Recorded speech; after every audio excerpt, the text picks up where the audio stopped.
Hey everybody, thanks for tuning in to the DFS Black Book. Don't forget to like and subscribe.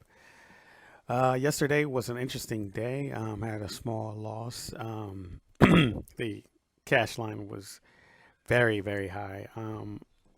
The core that I gave yesterday, frankly, did not do well enough, but variations of it got me into the 320s. And I believe there was a no, it was two 320s, and then there was a couple 310s, but it just wasn't quite enough to get me enough for my 50-50s and double ups. Not 50-50s, for the double ups I played yesterday. So I think I lost like $1.50, which is not bad. But yeah, yesterday was interesting. It was high scoring to say the least.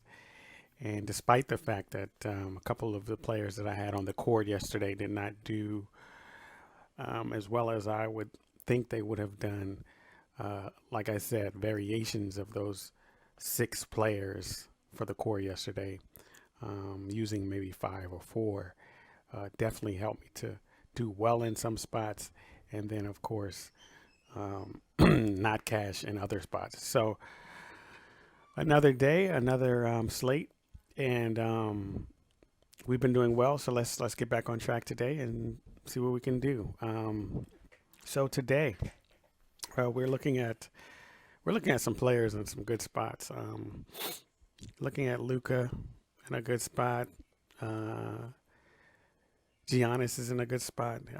Every time I've seen him against Orlando, he's kind of showed off a little bit. And Jokic against Charlotte. So those three at the top. I even like Vucevic against Brooklyn, and Towns against Detroit. Embiid against Philly. Um, I like Curry a little bit. So there are a lot of good plays for the high end players, and I'll definitely be sprinkling some of them in. Um, as far as the core you see on the screen now, I like Kyrie Irving a lot. I don't typically like forwards and centers against Chicago, even though Chicago has a reputation of being weak on the interior. But for some reason, centers haven't really gone off against Chicago. So, um, but Kevin Durant is out of the stratosphere as far as the type of player he is. So I might have him in a couple lineups as well. But I like Kyrie Irving in this matchup. It's a chance for him to keep Brooklyn rolling and do his thing. And that's what I have as the point guard. Tobias Harris, I think he's in a good position. I like him against Indiana. Philadelphia has a chance to really clamp down on Indiana and take their manhood from them. But I like Harris in this spot. I like Beasley against Sacramento. Sacramento has sort of like his doppelganger there in Sacramento with Marvin Bagley the third. So they're basically almost the same height, same size, same type of players. So this should be a pace game, and I think stacking that game might not be a bad idea for Sacramento OKC. So I got Beasley right now in the core six, the pick six, and we'll see how it goes. Isaiah Stewart. People might forget about Stewart a little bit. I haven't watched any of the gurus, quote unquote, discuss the slate, but if they don't discuss Isaiah Stewart much, then I like him better because he won't be as hot. But Plumlee is out, and Minnesota is not exactly great on the interior.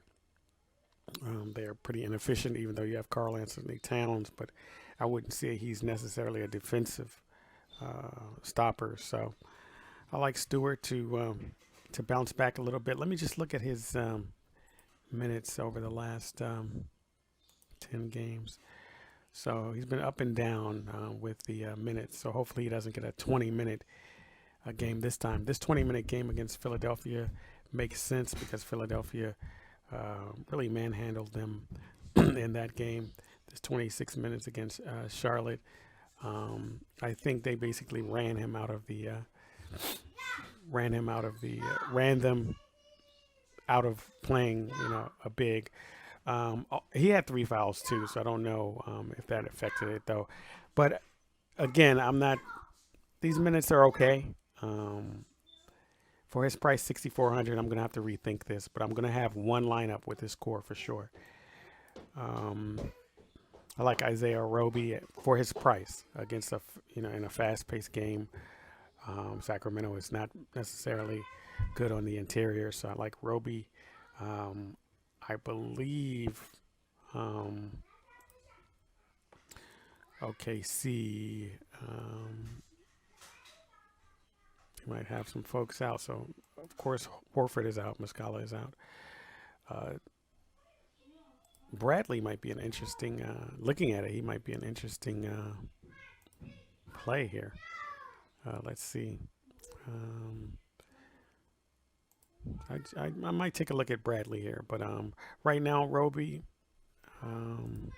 that's who I have in the pick 6. So, and then there's Sadiq Bey. There are quite a few players out for Detroit, including Plumlee, and Grant is out, and going to him.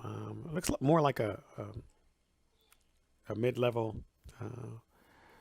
type of lineup here. It's no stars and scrubs right now, but again, keep an eye on Twitter for who's out, because that's going to determine the plays. But this is who I like right now. Give it a try. Let me know what you think. And you know what? I had one comment on yesterday's video, and that one person was eligible to receive a little cash bonus for commenting and liking the video. So I appreciate that. One person helps. If I can help one person, then cool. So anyway,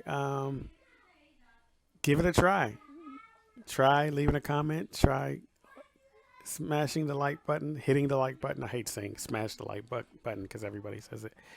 And I just may surprise you with a gift. So anyway, good luck. And remember, the top players are in play today. So one thing I might do is I might swap out like a Kyrie Irving and just go with, some of these 5 here. And try to get one of these other higher end people in. So we'll see. We'll see. So that's a little bit of my strategy. I go with a core that I really like, and then I swap out one, and then I try to do variations of that core with other players who I like, or who the public is on. So, and then I play a lot of double ups and 3-mans and 5-man, and that's how you try to get profitable. That's how you get profitable in DFS, and play my tournaments here and there. And so try doing that. Try doing it. Okay, you might see yourself improve over some time here. All right, so that's it. Thank you, and good luck tonight.